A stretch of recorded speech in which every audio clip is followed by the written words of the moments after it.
Selamat datang di ruang tamu Jejak Sahabat.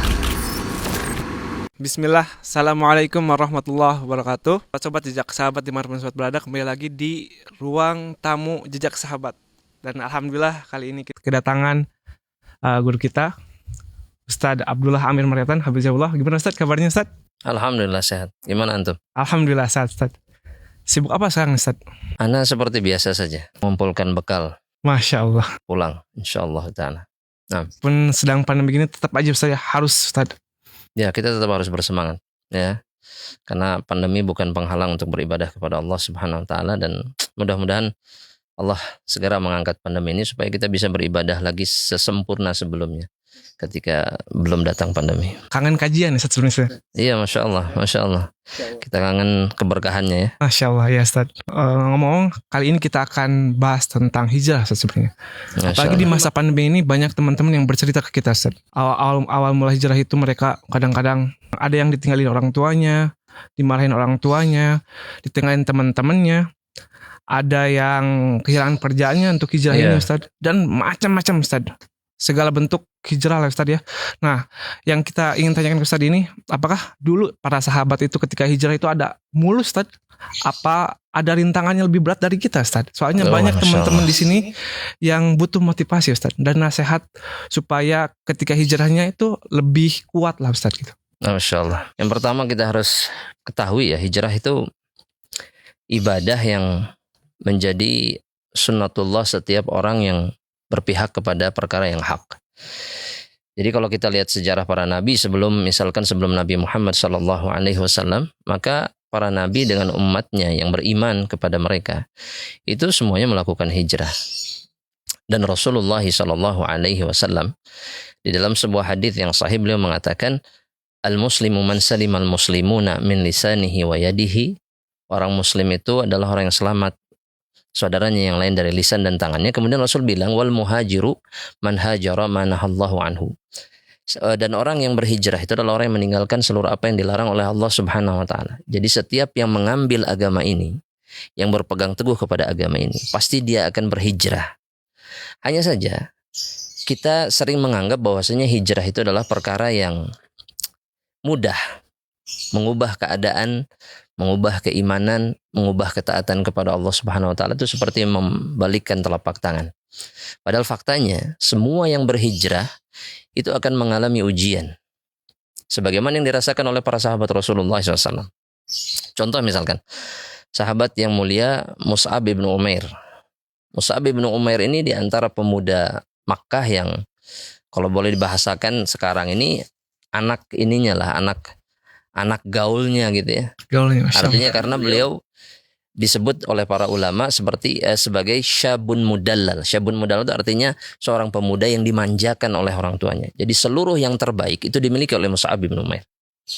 Dari pakaiannya, dari gaya, dari sendalnya, dan seterusnya. Semuanya yang terbaik.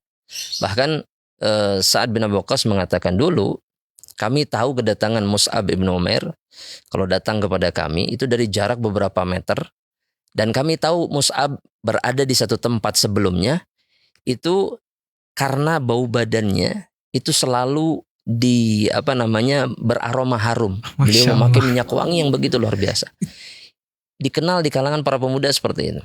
Namun kemudian suatu hari beliau mendapatkan hidayah dari Allah Subhanahu wa taala. Beliau mendengar Rasul kita Muhammad SAW itu menyebarkan dakwah ketika beliau diangkat menjadi nabi di usia 40 tahun, dan beliau mengajarkan Islam di Darul Arqam, di rumah salah seorang sahabatnya.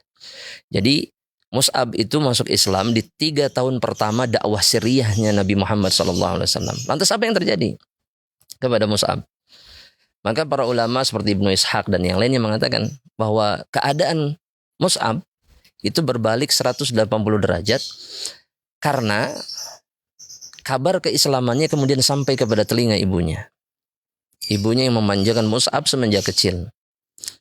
Maka seluruh fasilitas yang diberikan oleh orang tuanya semuanya dihentikan. Semua kemewahan yang dia rasakan sebelumnya semuanya hilang. Apa perubahan yang terjadi sama Mus'ab? Maka beliau harus berjuang sendirian Dan kemudian beliau hidup dalam kehidupan yang betul-betul penuh dengan keprihatinan. Maka Rasulullah SAW itu sering menangis kalau melihat Mus'ab ketika di Madinah. Karena saya tahu anak ini seperti apa dulu ketika sebelum dia memeluk Islam. Ini yang harus dia rasakan. Kata Sa'ad bin Abi Waqqas, kulit Mus'ab dikarenakan hijrahnya di jalan Allah Subhanahu wa taala itu terkelupas seperti terkelupasnya kulit ular. Itu awalnya tuh nggak gitu ya Ustaz ya? Awalnya dia adalah pemuda yang begitu luar biasa. Kalau istilah sekarang mah mulus ya Ustaz ya? Tapi karena Allah, karena hijrah di jalan Allah Subhanahu wa taala, maka dia rela meninggalkan semuanya. Bahkan di akhir hayatnya ketika di perang Uhud, ketika dia terluka begitu parah, tangannya putus dua-duanya. Para sahabat mengatakan, kami tidak menemukan satu helai kain pun yang bisa menutup jasad Mus'ab bin Umair. Dia wafat dalam keadaan tidak memiliki kain kafan yang mencukupi tubuhnya. Sehingga kata para sebagian sahabat, kami harus meletakkan idkhir. Idkhir itu semacam semak-semak untuk menutupi kakinya. Karena tidak ada kain yang dimiliki oleh Mus'ab untuk bisa menutup tubuhnya ketika akan dikuburkan. Itu karena kegedean apa gimana Ustaz? Karena dia punya pakaian yang terbatas, yang tidak cukup untuk menutupi jenazahnya. Itu yang harus dirasakan oleh Mus'ab. Sahabat Mus'ab, Abdurrahman bin Auf, sampai mengatakan seperti ini ketika mengingat kematian Mus'ab, pengorbanan yang dirasakan oleh Mus'ab bin Umair. Kata Abdurrahman bin Auf, kami ini diberikan dunia oleh Allah Subhanahu wa taala dengan pemberian yang begitu luar biasa oleh Allah Subhanahu wa taala. Tapi kami khawatir ini adalah bentuk pemberian kebaikan dari Allah Subhanahu wa taala yang didahulukan di dunia sebelum akhirat. Maksudnya khawatir di akhirat beliau tidak akan mendapatkan balasan kebaikannya. Karena di dunia diberikan rizki, diberikan keutamaan oleh Allah Subhanahu wa taala yang begitu luar biasa. Dan beliau tahu, Rasulullah SAW pernah bersabda, ketika seorang muslim diberikan kenikmatan dunia oleh Allah Subhanahu wa taala karena ketaatannya kepada Allah, itu tandanya Allah menyegerakan pahala di dunia. Adapun bagiannya di akhirat nanti berkurang. Itu yang dikhawatirkan. Tapi kemudian beliau mengatakan, Mus'ab wafat dalam keadaan miskin, dalam keadaan fakir, dan dia diwafatkan oleh Allah di dalam keadaan mati syahid insyaallah. Maka itu yang membuat Abdurrahman kemudian kata para sahabatnya menangis iri kepada Mus'ab, pemuda yang berhijrah di jalan Allah Subhanahu wa taala dan berkorban segalanya. Dia menyerahkan dunia yang pernah dia miliki untuk siapa? Untuk Allah Subhanahu wa taala. Makanya Rasulullah SAW itu mengingatkan para sahabatnya. Ketika mereka dikepung ya, di muhasarah namanya, ketika di tahun kurang lebih tahun ke-7 sebelum hijrah, orang-orang Quraisy mengepung Rasulullah beserta para sahabatnya sampai mereka tidak mampu untuk makan, bahkan dalam riwayat disebutkan mereka makan daun, makan kulit, makan segalanya yang bisa mereka makan karena sudah tidak ada makanan lagi. Kemudian sebagian sahabat bertanya kepada Rasul, kapan pertolongan Allah? Maka Rasulullah SAW itu menunjukkan kemarahannya kepada mereka, kepada para sahabat Rasulullah SAW. Kemudian mengatakan bahwasanya orang-orang terdahulu seperti kaumnya Nabi Musa, mereka merasakan penyiksaan yang jauh lebih berat daripada yang kalian rasakan. Bahkan sebagian mereka harus dipisahkan dagingnya dari tulangnya bil maqarid, dengan gergaji. Artinya mereka digergaji. Dan itu tidak membuat mereka goyah, tidak membuat hijrah mereka selesai. Mereka kembali berpaling kepada kekufuran, tidak. Ini yang diingatkan oleh Rasulullah SAW. Oleh karenanya kalau ada yang mengatakan hijrah itu gimana sih di kalangan para sahabat misalkan, apakah memang hijrah itu mudah atau justru sebaliknya sulit? Maka jawabannya sulit. Karena berpindah dari kemaksiatan kepada ketaatan kepada Allah, atau mungkin dari kekufuran kepada keimanan. Allah Subhanahu wa taala akan memberikan ujian. Ingat, ada satu hadis dari Rasulullah SAW, ini pengingat bagi kita semuanya, bagi orang yang berhijrah. Allah Subhanahu wa taala ketika mencintai sebuah kaum, innallaha idza ahabba qauman, kata Rasulullah SAW, ibtalahum, Allah akan memberikan ujian. Allah pasti akan memberikan ujian. Dan begitu juga untuk orang-orang yang berhijrah di jalan Allah Subhanahu wa taala. Jadi gitu, Al.